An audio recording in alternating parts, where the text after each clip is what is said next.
Bienvenue au balado Lanaudière inspirante. Ici, Culture Lanaudière s'entretient avec des artistes de chez nous, de toutes disciplines confondues, pour vous faire découvrir ces acteurs et actrices du milieu culturel dans toute leur unicité. Nous sommes convaincus que vous tomberez en amour avec toute la richesse de la culture lanaudoise. Notre but? Ouvrir votre appétit culturel pour ce qui se fait chez nous. Alors c'est parti!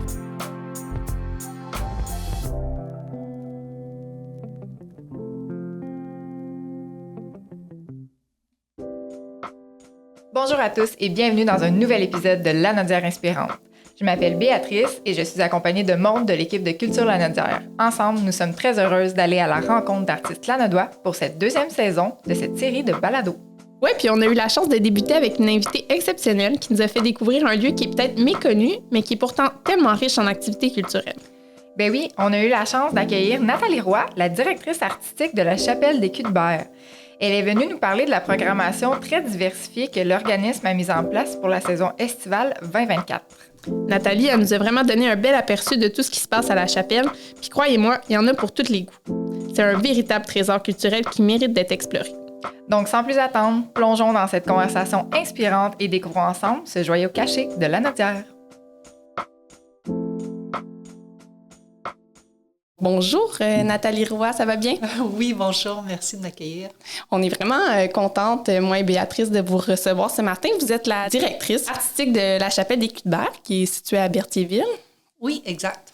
Puis, autrement dit, vous êtes responsable de la programmation. Puis, on va se dire, la programmation est riche.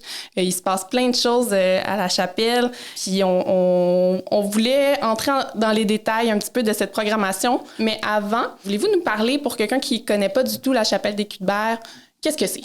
Oui. Alors, en fait, la Chapelle des Culs-de-Berre est située à Berthierville, sur un site patrimonial. Et en fait, moi, je travaille pour la Corporation du patrimoine de Berthier, qui est l'organisme qui est responsable d'animer le site patrimonial de la chapelle. Donc, la chapelle date des années 1700. Ça a été fait par le seigneur Culs-de-Berre et c'était pour souligner, parce que son épouse était décédée, donc il a fait une chapelle en l'honneur de son épouse, puis après il y a eu sa fille aussi qui a été enterrée là. Donc ça a été restauré au fur des années, tout ça, et maintenant, et depuis 2019, on a l'agrément muséal, c'est-à-dire qu'on est reconnu par le ministère de la Culture et des Communications pour obtenir des expositions. Donc, on a l'agrément muséal. On est un musée. Alors, la chapelle, c'est vraiment, ce qu'il faut voir, c'est que c'est vraiment un site assez vaste. C'est un grand terrain où on trouve la chapelle, mais où on a un grand terrain où on propose des expositions à l'extérieur. Et puis, on a depuis l'année dernière aussi une œuvre d'art publique qui s'appelle Cénacle. On pourra en revenir un peu plus tard, mais en deux mots, je ne sais pas si ça répond à votre question. Tout à fait.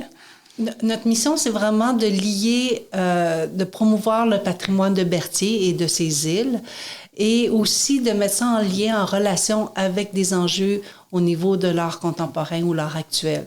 Donc, c'est vraiment de ce lien-là. Donc, c'est toujours utiliser ce site patrimonial-là, mettre en valeur notre patrimoine qu'on a à Berthier ou dans les environs et mettre ça en relation donc avec des expositions d'art contemporain. Donc, c'est vraiment ça notre mission. Vraiment intéressant. Vraiment. On fait beaucoup de médiation. Ouais. En fait, les expositions sont aussi pour nous un lien d'aller intéresser les gens à l'histoire et à l'art contemporain.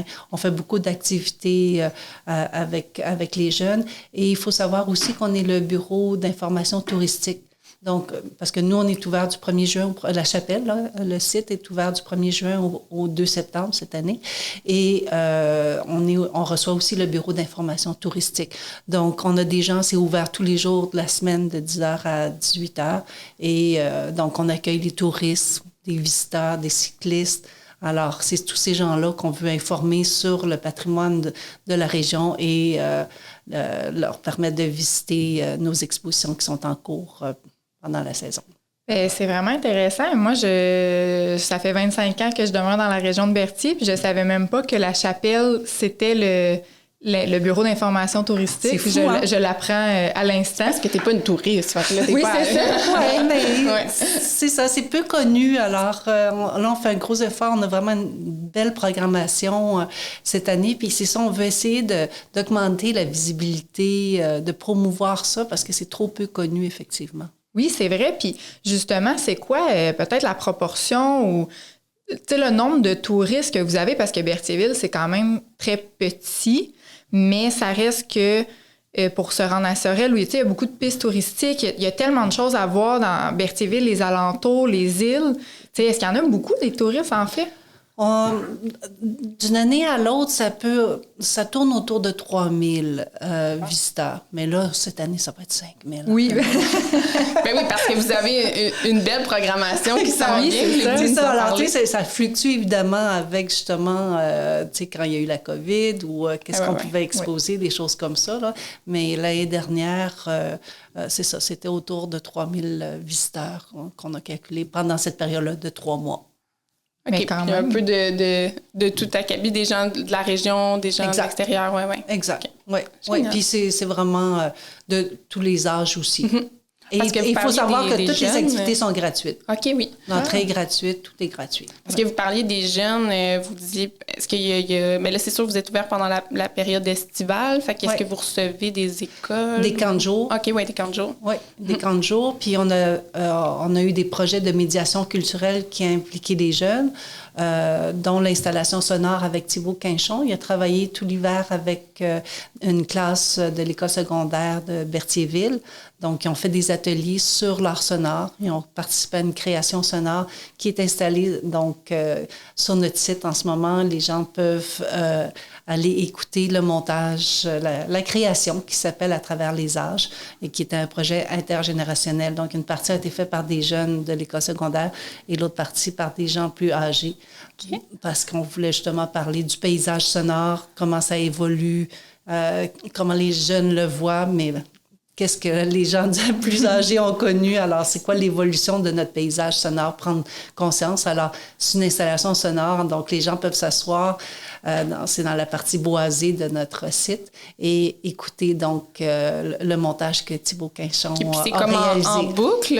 Exactement, joue, okay. Exactement. C'est à partir de la mi-juin jusqu'à la mi-août. Alors, les gens peuvent simplement... Puis ça se veut assez contemplatif. C'est la volonté de Thibaut que ça soit quelque chose où justement les gens peuvent s'asseoir, juste écouter le montage qui va donc passer en boucle tout l'été. Les jeunes ont vraiment comme contribué à ces enregistrements. Okay. Là. Et comme, en parlant des jeunes, on peut parler peut-être de CENAC. CENAC était aussi un projet de médiation culturelle avec des jeunes de la Maison des jeunes de Berthier. OK. Donc, avec un artiste aussi. C'est ça. Yolande Harvey était l'artiste qui était derrière ce projet-là, mais elle a travaillé avec 11 jeunes. Ils ont une série d'ateliers, donc de médiation culturelle, où ils ont vraiment créé les feuilles qui composent l'œuvre d'art. Donc, ils ont participé à travers tout le processus et ils sont vraiment ceux qui signent. Là, chaque feuille est unique. Chaque feuille est vraiment signée par des jeunes. Et puis, maintenant, c'est plus qu'une œuvre d'art, c'est aussi un lieu de diffusion. C'est un vrai cénacle. Hein? Oui. Un cénacle, c'est un lieu de rencontre. Donc, c'est une base de béton. Donc, nous, on accueille des musiciens sur place. Et les gens peuvent s'asseoir donc sur la pelouse pour écouter les concerts. On l'a commencé l'année dernière. Yannick Rieu est venu donner un concert. Alors là, on a une programmation régulière cette année. Mais juste pour revenir par rapport aux jeunes, c'est ça, c'est que c'est vraiment des jeunes qui ont réalisé ça en étant évidemment encadrés par l'artiste Yolande Harvey. Donc, on est très fiers de pouvoir essayer de justement intégrer les jeunes qui fassent partie de nos projets.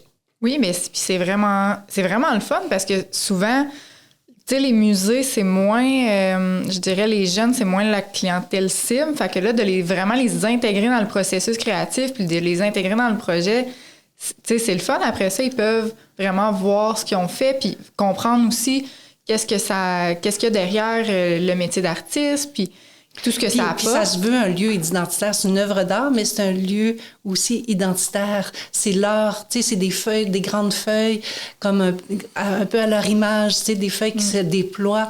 Alors, c'est vraiment... C'est eux aussi. Oui. Donc, tu sais, ils ont leur marque maintenant sur notre site patrimonial, donc ils peuvent vraiment être fiers. Quand on a fait l'inauguration en juillet dernier, ils étaient tous là, puis ils étaient vraiment très, très fiers aussi. C'est une belle chose pour qu'ils... Puis c'est ce qu'on veut aussi avec le site patrimonial puis notre programmation. On veut que les gens les Bertholets qu'on appelle, et des environs s'approprient, parce que c'est un parc. Oui. Mais c'est pas assez connu. Alors, tu sais, des fois, l'art contemporain, ça peut freiner un peu. La chapelle est un peu en retrait par rapport à la route. Donc là, on fait vraiment en sorte que les gens soient attirés. On a une série de spectacles tous les jeudis de juillet et août, des musiciens qui viennent. Alors, on espère que ça va vraiment... en mesure de nous nommer un petit peu les artistes qui vont être là cet été?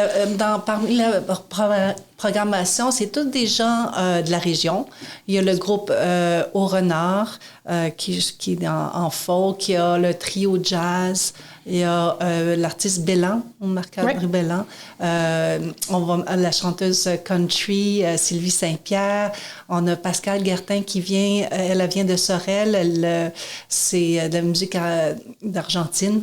Elle est accompagnée avec un musicien qui vient d'Argentine. Ensuite, mon Dieu, on a du violon et... Djembé, tam-tam, le tambour. C'est les pieds, là. Ça me manque. Voyons. De la podorythmie? Comme de la musique traditionnelle? Ou, Oui, exact. Ouais, okay. Exact. Ça va me revenir, là.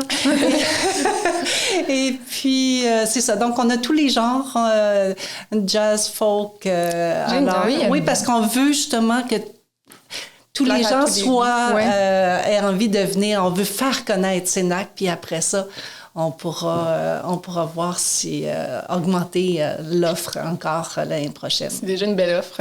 Oui, il y a une belle variété. Oui, puis on invite les gens à venir pique-niquer, puis la prestation, c'est des 5 à 7. Alors, c'est tous les jeudis, 5 à 7.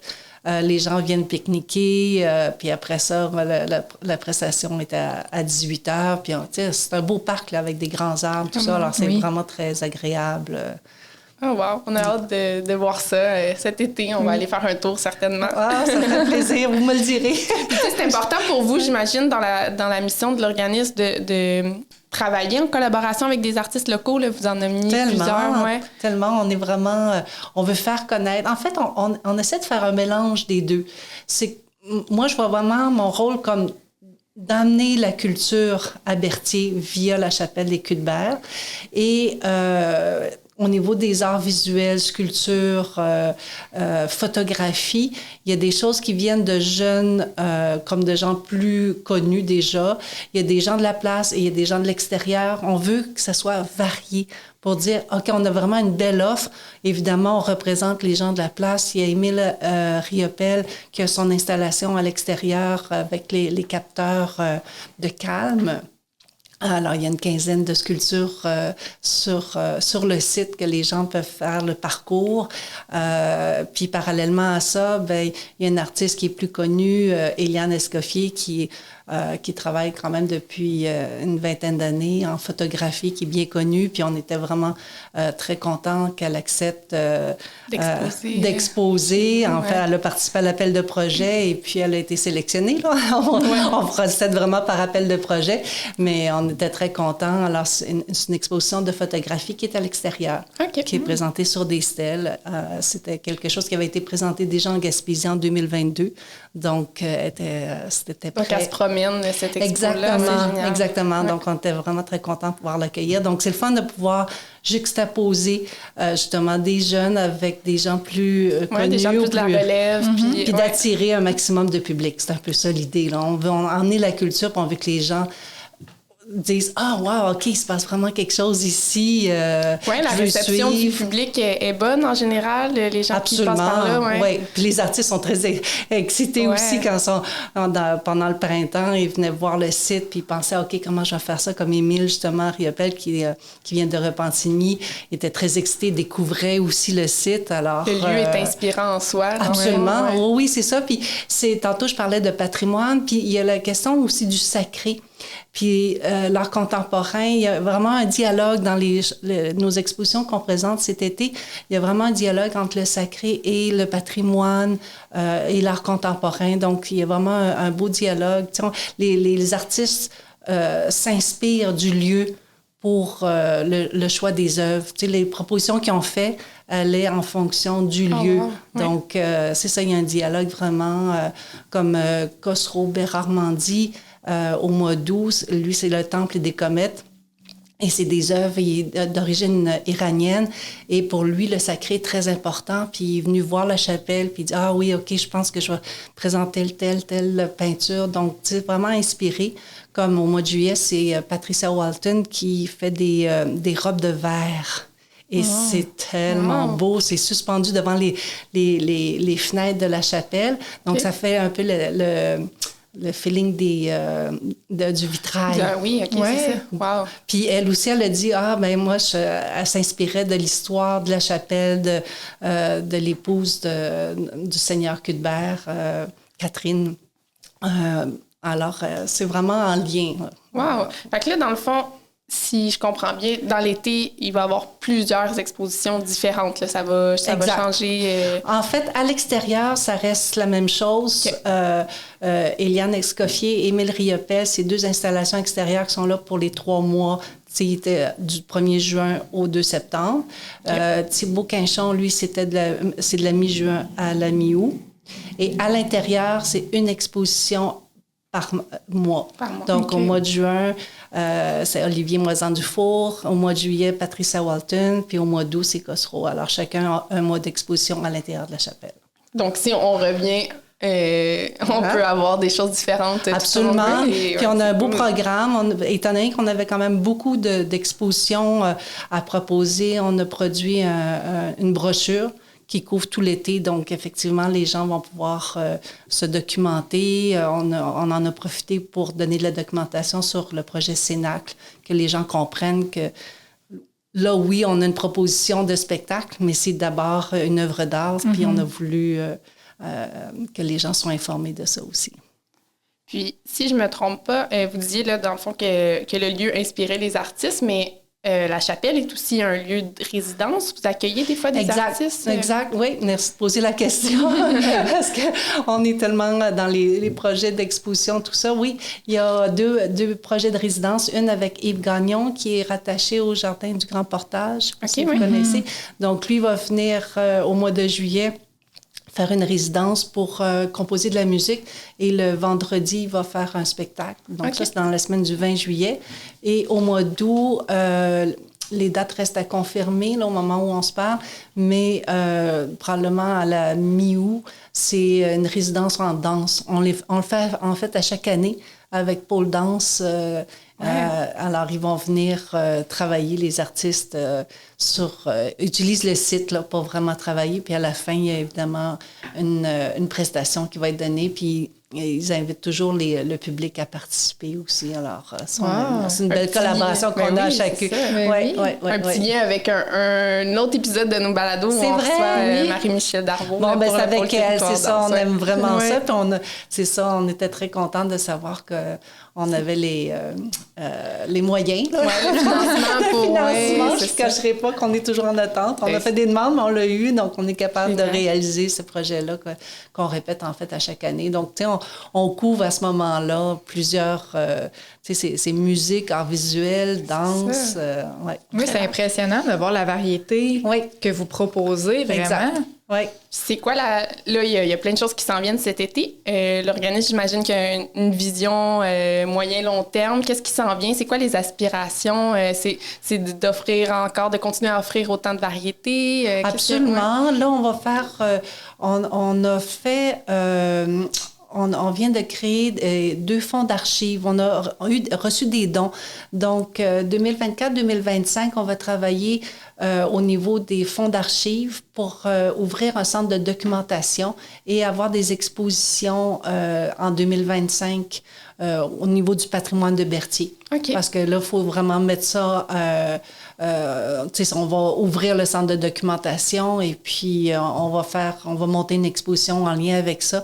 Donc, on va travailler, 2025 va être une année où on va aussi travailler peut-être un peu plus que cette année sur le patrimoine. Okay. La mise en valeur de notre patrimoine, mettre ça en lumière. Donc, c'est à construire. Ouais. Mais c'est ça, on est toujours à juxtaposer. Il y a des projets qu'on n'a pas pu prendre cette année qu'on espère pouvoir, à un moment donné, des fois, on aimerait ça être ouvert jusqu'à fin septembre. On y a pensé, mais finalement, c'était trop... on travaillait à mi-temps, là. Oui, c'est ça. Ouais. Donc, une réalité de exactement. Ouais. Alors, on ne peut pas trop en prendre. Il ne faut pas prendre trop de bouchées. Déjà, on en a quand même. C'est déjà bien chargé. C'est déjà très chargé. Ah oui. Super. Bien, en terminant, on pose toujours la même question à tous nos invités. C'est un peu notre question bonbon. Donc, on aimerait savoir, est-ce que vous voulez nous partager un artiste ou un projet lanaudois qui vous inspire ou qui vous a inspiré? Ah, mon Dieu, il y a beaucoup de choses qui se passent. Moi, je suis quand même assez nouvelle dans la région. Puis j'avoue que ce que je trouvais qui me manquait un peu pour moi, c'était une communauté. Parce que je viens de Montréal, puis j'étais habituée, j'étais en coop, des choses comme ça, puis dans le milieu de la culture. Et puis là, ce que je trouve très inspirant depuis l'automne, c'est le café Balmaski, qui est à Saint-Gabriel-de-Brandon, qui offre une programmation vraiment incroyable.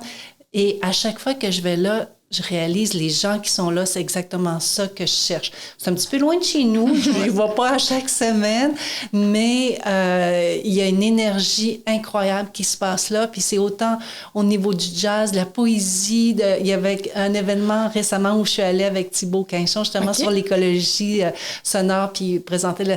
Puis c'est toujours plein. Tu sais, c'est un petit café, là, mais il y a vraiment... des beaux échanges. Des échanges. Tu sais, les gens qui travaillent là, c'est des bénévoles.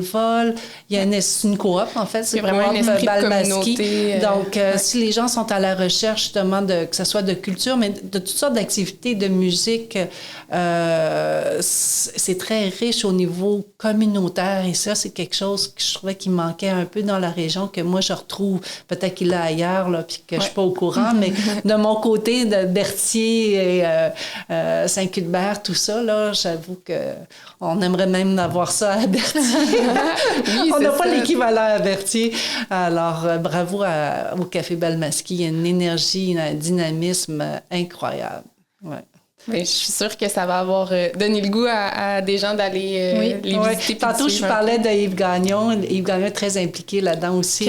Au niveau du jazz, c'est lui qui monte. Il va y avoir d'ailleurs un festival de jazz au mois de novembre. C'est un feu roulant. Donc, il faut vraiment les suivre sur Facebook.